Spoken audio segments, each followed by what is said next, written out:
sunt Evelina. Astăzi o să facem un fel de cornulețe cu căpșune.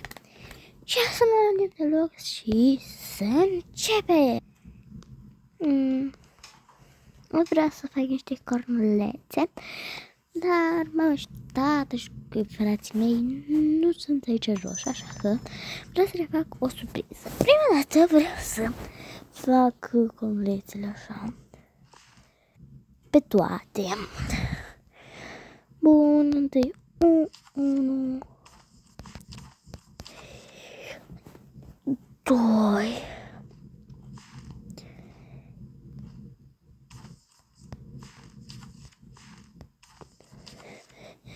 3, 4, stai, ajung la toți.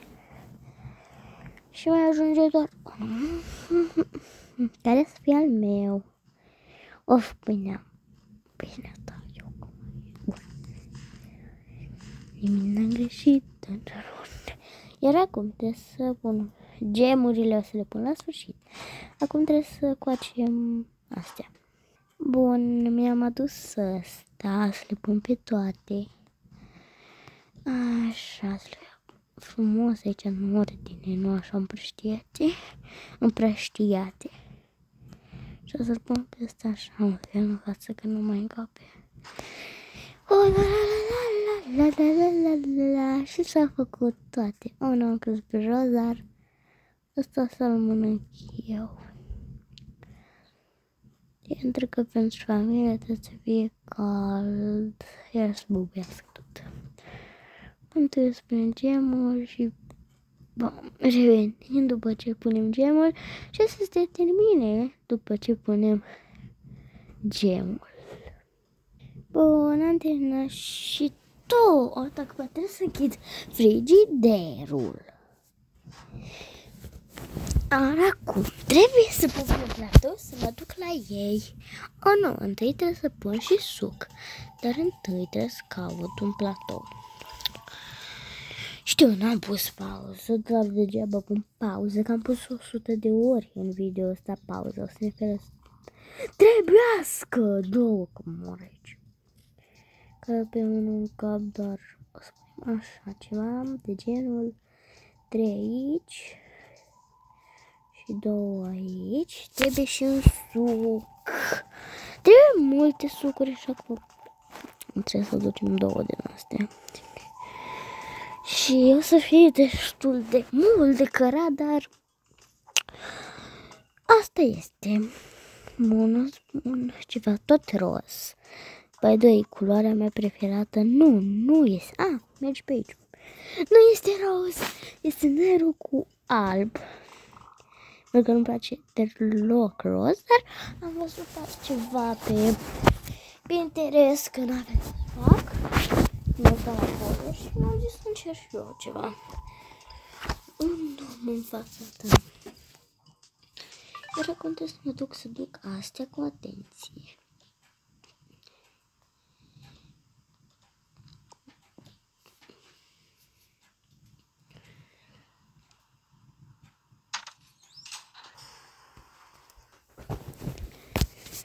Bun, am ajuns. Nu, frații mei sunt aici. Surioară, mamă, tată, am o surpriză. Ce surpriză. Și cheamă și frățiorii mei. Tu de ce ți-ai pus 2 sete?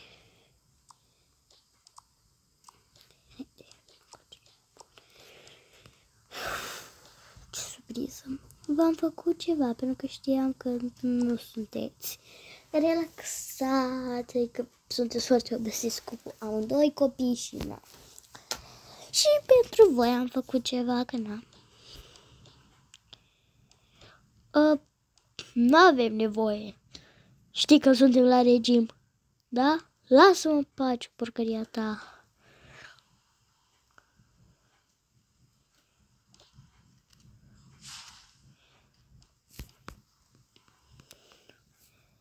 Dar noi avem. Bine, poftiți.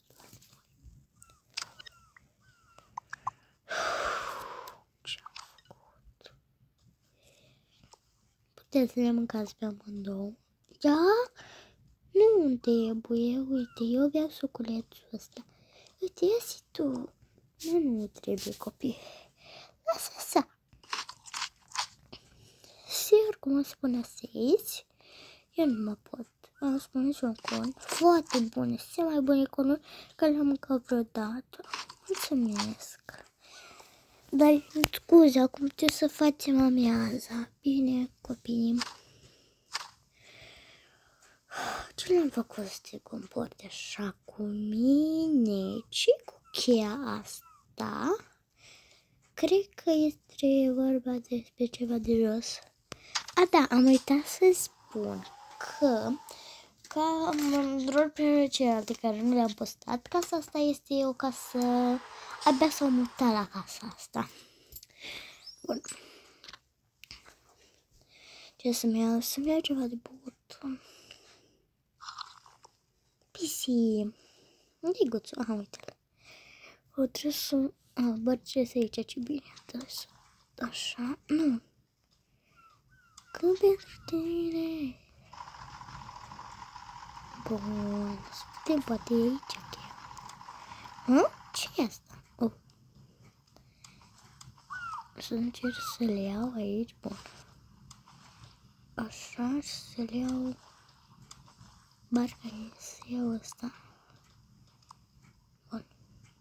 Pun barca la loc.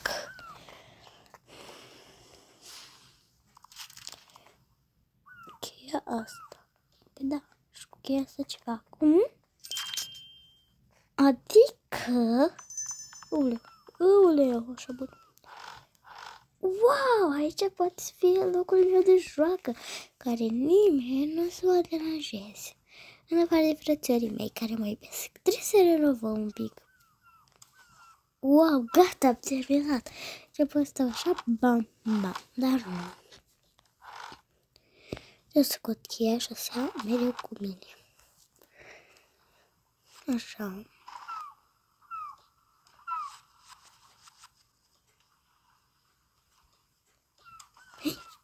Nu băgați asta seama.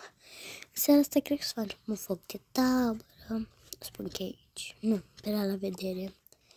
Uite aici, că doar eu am grijă de animalițe. Dar nu. Eu cred că o să iau cu mine.